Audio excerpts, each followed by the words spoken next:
This week's episode is brought to you by Fairy Godmother Travel, the official travel agency of Communicore Weekly. Be sure to email Communicore Weekly at fairygodmothertravel.com to book your vacation today. Again, visit fairygodmothertravel.com. Communicore Weekly, wanna get geeky, bob around boats and five-legged goats. Communicore Weekly, you might get some freaking. Waiting all week, I'm sure you already know this. Greatest online show. Welcome to season 3. Hello and welcome to Communicore Weekly, the greatest online show and home of the world's first pair of independently born identical twins. I'm George. And I am Jeff. And George, guess what happened last week? The world didn't blow up. It didn't, which is always a good sign for everyone, including us. But we did win 2 Disney Awards. That's right. And I was surprised I didn't have to spin around as much as I thought I was going to have to. I thought I was going to fall out of my chair after spinning around so much, or running around the bases after putting my head on the baseball bat and spinning in a circle. Which I've never done that because I'm afraid I'll just look like an idiot. Oh, I'm clearly not afraid of that. Anyway, but thank you to our peers that nominated us and made us win. We won for Best Production and Most Engaging Fan Experience. And, yes, as much work as we put into the show and as happy as we are for Best Production, we really do appreciate it. I think the Most Engaging Fan Experience one, to me, means a little more because obviously you guys are important to us. And we like talking to you, and we like interacting with you. And if you haven't noticed, the last couple of weeks on the show, we've been including more and more fans of the show, more cadets. That's true. We consider it a long engagement. Yes, a very long engagement that you guys are not going to get out of. Our parents already booked the engagement party for all of us, so you're kind of stuck with us now. But seriously, I think I speak for George and myself when I say thank you for both Disney Awards, even if I did fall out of my chair because I was very dizzy. And if you don't know what the Dizzies are, it was the Disney Podcast Awards. And again, we won for Best Production and Most Engaging Fan Experience because of you guys. So thanks, guys. We love you. It's the 50th anniversary of the 64 World's Fair and the 49th anniversary of the 1965 part. While Great Moments with Mr. Lincoln was unveiled at the 1964-1965 New York World's Fair, it had its early beginnings at Disneyland. Why? Well, because Walt Disney was a proud American, obviously. He really loved the history of our nation, and he often felt that people should recognize the influence of historical events that helped found our nation, and that they were kind of fundamental to our nation's future on top of that. And he was always looking for new ways to help people become more aware of history's lessons and its significance. And as early as 1956, Walt was discussing the idea of how an historical show for Disneyland, at the time, Liberty Street was announced as an add-on to Main Street, and a proposed attraction was a Hall of Presidents, which, since it was a time before audio animatronics, would have included mannequins in a diorama. By 1958, Walt looked to James Alger, a director for Disney's True Life Adventure series, to begin research for an attraction called One Nation Under God. Now, the attraction itself was proposed as a 5-screen wraparound show covering just over 180 degrees, showing artwork and having a voiceover narration. And the show would start with the American Revolution and go up to the Civil War. And Walt wanted to have 2 sides of the screen fight each other, have Confederates on one side and the Union on the other side, and the audience stuck in the middle of the battle. So it was kind of, innovative for the time. Surround sound would kind of make them feel like they were really in the middle of it with cannons firing from both sides. But when that part of the show ended, guests would be invited into the next room where the so-called Hall of Presidents was, featuring all of the presidents, with a few of them speaking, but with the main focus being on Abraham Lincoln. And how would they get to the next one? By going up the waterfall. Wait, what? I'm thinking of the ending for Pirates. Oh. They go into the next room with Hall the of cannons, Pirate people Presidents? firing. Yeah, I'd go there. I'd watch that. Me too. Oh, well, but we need to move on. Okay, so the project got so far along that historian Brainerd Dyer, a professor of history at UCLA, was brought in to help with the script. And a finished script for the entire show was completed completely with a model of the attraction itself.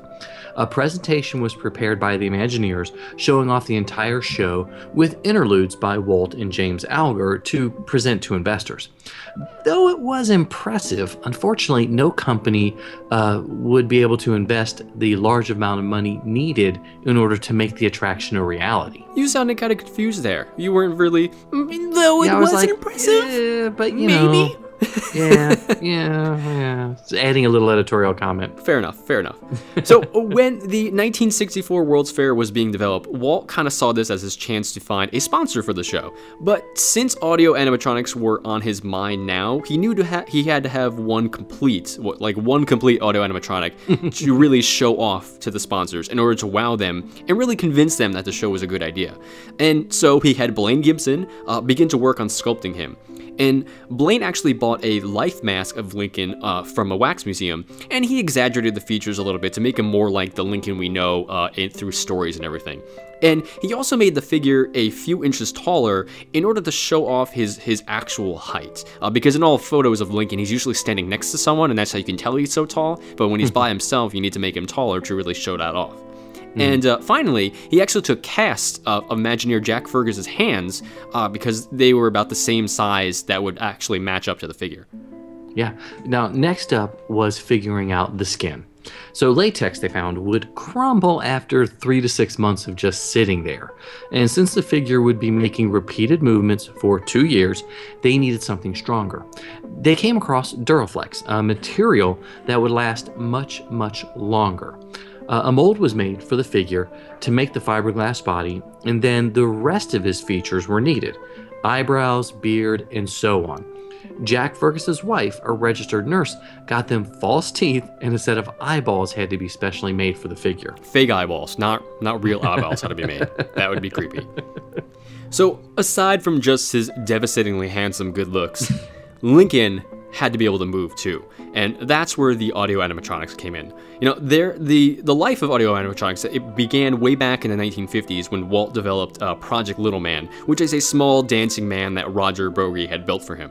And at the time, Broggie told Walt that they were kind of limited by the figure size because it was so small, and if it was larger, they can actually hide all the mechanisms that made it move inside of it. And so, Broggie kind of got his wish with Mr. Lincoln, a full-size figure that had to walk and talk like a human being, and can fit all the mechanics inside of it that they ever wanted. So just before Lincoln, Walt came up with an idea to have a Chinese restaurant in the park with a mechanical Confucius character talking to guests. A lot of the work and research done for that project went directly into Lincoln. Lincoln's process began in the animation department with Mark Davis and others working out his movements. Then it went to Blaine Gibson for the proportions needed for the sculpt, and finally to the machine shop so they could actually figure out how to do it. The most important part of the figure, though, was the head, which obviously that's where all the words come out, so that needed to be done first. And it took, over a year to get it right. Jack Gladys, he worked on it closely with Walt, trying to make it move exactly as he wanted it. And all the mechanism that made the head do all of its movements, minus the power source itself, they actually were confined entirely in the head itself, which was, a technical feat for the time period.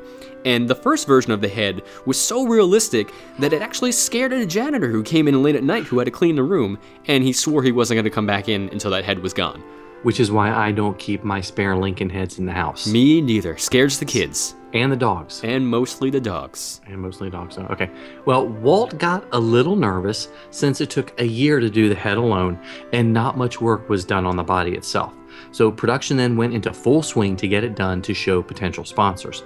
Jack Gladys devised a system using a Moviola, a vertical movie editing machine, to actually run the animations the Lincoln figure would do. 2 Moviolas were used, one for the head alone and one for the rest of his body. The system was crude and temporary, but it worked for what they needed to show investors. Now, by this time, Walt had moved the entire project into the quote-unquote Lincoln Room, which was a 40-foot by 20-foot room that contained literally everything. So this was so the work wouldn't interrupt anyone else, and to kind of calm down the unions who had been lurking around them, and to keep it away from prying eyes. But by 1963, Walt called in Bob Gurr and told him he wanted the figure to weigh half as much as it did, but do twice as many movements. So Bob, who was using knowledge from a glider club he was in, he worked hard on finding some lightweight parts for the figure, and in only 90 days, they made huge technical leaps with what they were doing. Yeah, it amazes me how many stories end up with Walt saying, I wanted to do twice as much. Yeah, I want to do this, do it, and then they actually did it. And they actually do it. Pretty impressive. So, okay. Well, by early 1964, the Lincoln figure could do far more than they could ever have hoped for. Gladish recalled that he could pick up an egg, put his hands behind his back, and much more. Now I can just see a good guessing game. Which hand is the egg in? Can he make me an omelet too? Yeah, I think he could. However, the show would never need some of these motions, so they were eliminated. During all this, Walt was still bringing sponsors in, showing them the model of the proposed Disneyland show, and then to the secret Lincoln Room in hopes of finding a sponsor. Sometimes he even had one of his Imagineers control the figure via a joystick, so he would greet the potential sponsors with a handshake as they walked in. No, personally, I would find that a little creepy, that a mechanical robot would be like, hey guys, handshake. Yeah, well, it wouldn't be so bad if he did a fist bump. That's true, a fist bump would be much more friendly to me. A little bit better, yeah. So one of these demonstrations was actually done in 1962 for Robert Moses, and if you remember, he was the president of the 1964-1965 New York World's Fair. And after Moses actually shook Lincoln's hand, he was so impressed with it that he swore he would not open the fair unless this exhibit was a part of it. And so he went off to help Walt find a sponsor for the full Hall of Presidents show. And, Walt told him how costly it would be, and so Robert went to the only people he can think of that had that type of money, the United States government. Yeah, Moses went directly to the then Undersecretary of Commerce, Franklin D. Roosevelt Jr. He sent officials out to Burbank to view the presentation, who returned to Washington, D.C. with favorable opinions on it. However, the government told Moses and Walt that while the show would be great, it was too costly. Working out the terms, it would have cost about $3 to $4 million for the entire pavilion, and just a few months earlier, the government approved $15 million for a pavilion. So why did they claim the cost was the reason, even though they had more than enough allotted for it? Now, more than likely, it was the fact that many of these elected officials they didn't understand what Walt was doing. Most had never been to Disneyland before, which, total shocker. And they even saw Walt as nothing more than like a carnival barker. So the thought of these talking dolls representing the presidents seemed kind of disrespectful to them, and so they didn't want to put it into his hands. But Moses persisted, however, and even got government officials higher up the food chain to visit the presentation, and they lowered the price closer to $2 million. Unfortunately, they still declined, but luckily Moses and Disney were pursuing other sponsors at the time as well. And Walt was getting concerned, because by 1963, they still hadn't found a sponsor. Moses was not giving up and continued to encourage Disney to work on the audio animatronic technology. Walt decided to scale the show back further and have it only feature Lincoln as opposed to all 34 presidents up until that time. So they devised a show around just Lincoln and began to show sponsors. One such sponsor was Coca-Cola, which, unfortunately, the chairman at the time didn't like, since he, and I quote, didn't much care for Lincoln and what he did. Read between the lines of that one, folks. Nothing against Coca-Cola, but come on, Chairman. Let's get with the 20th century these days. So it was looking more and more likely that Mr. Lincoln, unfortunately, would not be in attendance at the fair. That is, until the state of Illinois was approached. And the pairing of the two was pretty much a match made in heaven. When Illinois decided to participate in the fair, it was decided that the land of Lincoln was to be their theme, so it kind of really worked out nicely. The governor of Illinois, Otto Kerner, and Lincoln scholar Ralph Newman, they actually came to WED to view the presentation and the figure, and were completely blown away by it. And by the end of the show, they were totally ready to invest in it. So despite their wanting to use it, negotiations dragged on for months. The budget the state of Illinois had allotted, $1 million, was not enough. $1 million. Sorry. No, it's okay. It was good timing. So the budget, $1 million, was not enough. WED agreed to some concessions to make it easier. First, they agreed to include all maintenance operation costs in the fee and divided the cost into 2 years so it wasn't one lump sum. That helped, but still wasn't enough. On top of the regular fair fees that Moses was imposing on pavilions, Illinois still wouldn't have enough money. But when Disney and Illinois asked Moses to waive his fees, he agreed because he wanted Lincoln in the fair that badly. Though it took over a year and a half, Lincoln finally had a sponsor and a home at the fair. Now, in our next episode, 135, we'll continue our look at great moments with Mr. Lincoln and how they developed the show itself along with the rest of the Illinois Pavilion and some of the problems that they had before the show actually opened for the fair. Yeah, so please feel free to give us a call on the Communicore Weekly GOAT line at 424-785-4628 and leave us a comment. Tell us what you think about how Mr. Lincoln got to the fair. Once again, it's 424-785-4628, 424-785-GOAT.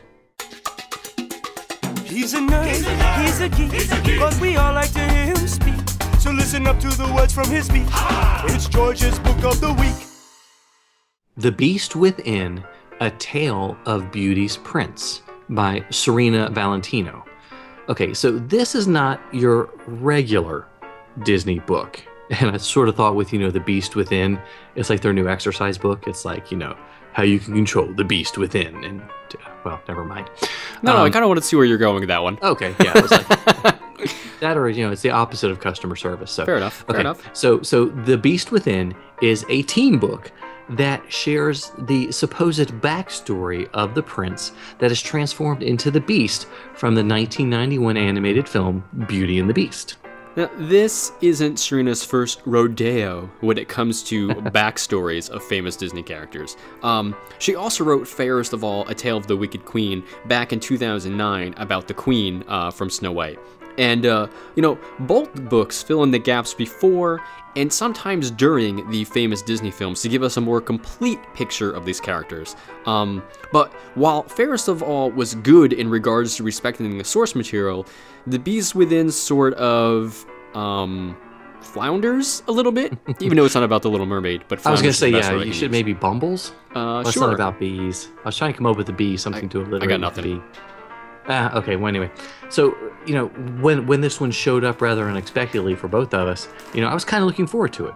I've always had questions about the timeline for Beauty and the Beast. I know, stop laughing, stop snickering. According to the film, he had to find true love by his 21st birthday.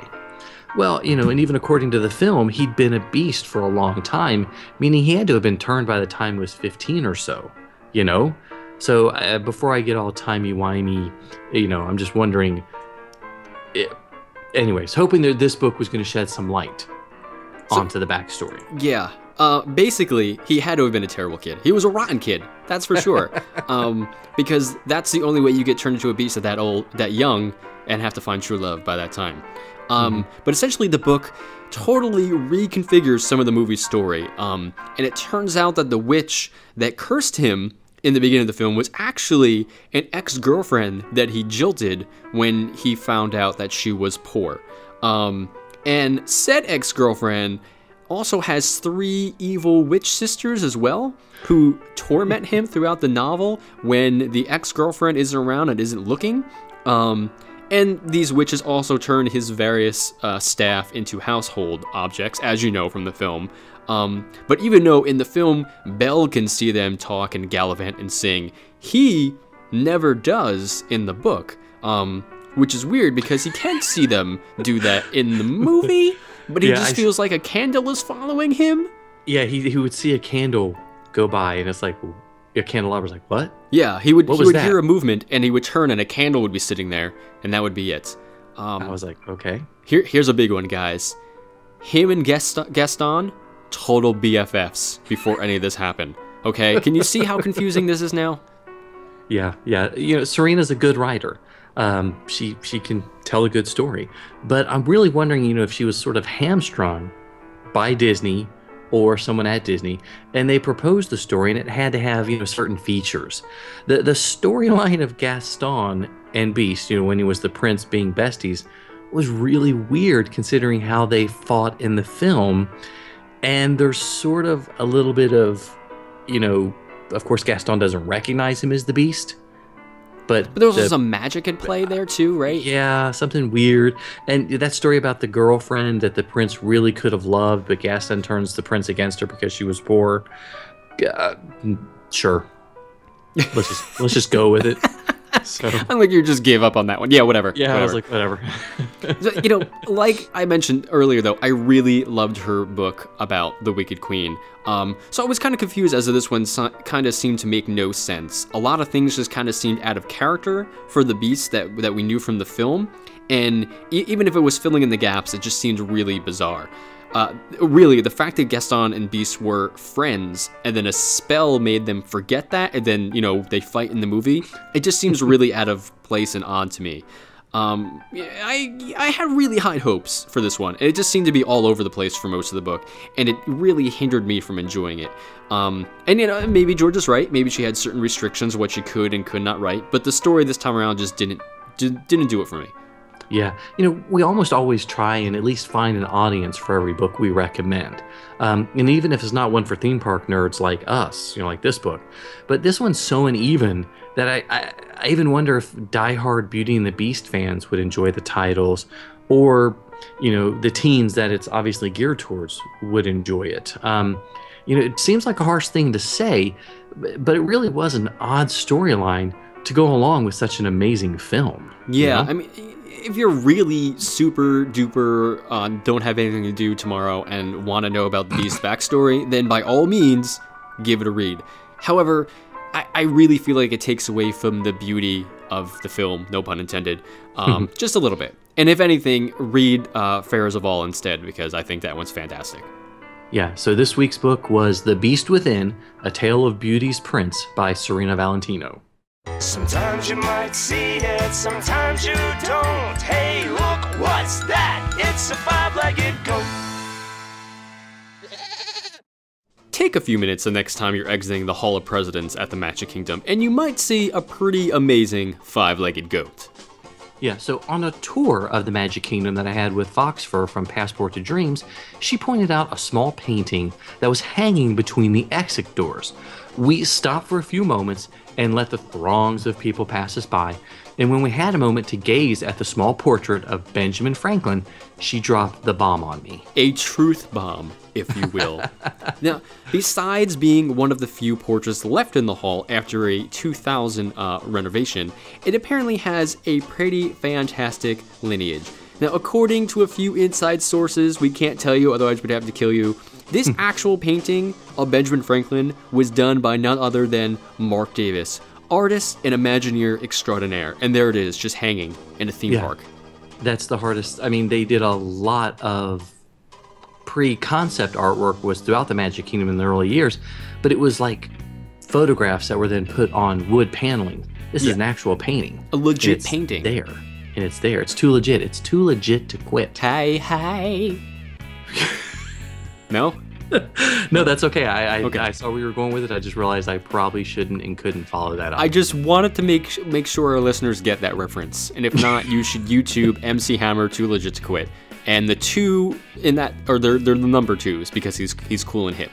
Anyway. Yes. Anyway. Like Prince. He's the only people that Weird Al will let use numbers. Yes, exactly. As opposed to letters. Exactly. So yeah, the next time you're at the Magic Kingdom, check out that nice little five-legged goat. And guys, thank you so much for making it to the end of another episode with us. Thank you so much. We know it's a chore. It is for us sometimes too. Be sure to leave us a comment and give us a rating on iTunes. Yes, we had somebody send us a photo of an 8-star rating the other day. Thank you, Steve. I appreciate that photo, good sir. Yes, that was pretty fantastic. And you can email us at communicoreweekly@gmail.com. And of course, like us on the Facebook on facebook.com/Communicore Weekly. I'm still not giving up on our theme days, guys. I'm still going strong. People are going to keep submitting stuff. I'm going to keep posting them. Yeah, so we check may have them some out. new ones coming up for Saturdays, right? Or Sundays, maybe? We had some ideas. I'm not going to mention from who, Celeste, but we had some ideas. Still waiting on some photos, though. Okay, so in addition to following us on, or liking us on Facebook, follow us on Twitter and Instagram. I'm at Imaginerding, and he's at Jeff Heimbuck. And of course, give us a call, leave us a message on the Communicore Weekly Goat line at 424-785-4628. We got a couple of calls the last couple of days from the last episode. Really good stuff, so continue leaving messages, and we will have a mailbag episode soon. Yay! I like the mailbags; those are fun. Heck yes. And speaking of music bags, can't make that segue. Not that good. You can still grab a copy of Communicore Weekly, the musical, on Amazon, CD Baby, iTunes, and listen to it for free on Spotify, and find out what happened to the squirrels. Heck yes. And finally, please visit us on CommunicoreWeekly.com, click on the store button, buy some of our amazing shirts. We actually sold a handful of the Ghost Whistle shirts, which is pretty great. So I hope you guys enjoy them. I hope you guys, other people who have not had them yet, please buy them. It's a great design by Jeff Delgado, and Jeff, your check is in the mail. That's what we tell everybody. Well, for Jeff Heimbuck, I'm George Taylor. And for George Taylor, I'm Jeff Heimbuck. Thanks so much for listening, guys and gals. We'll see you next time on Communicore Weekly, the greatest online show.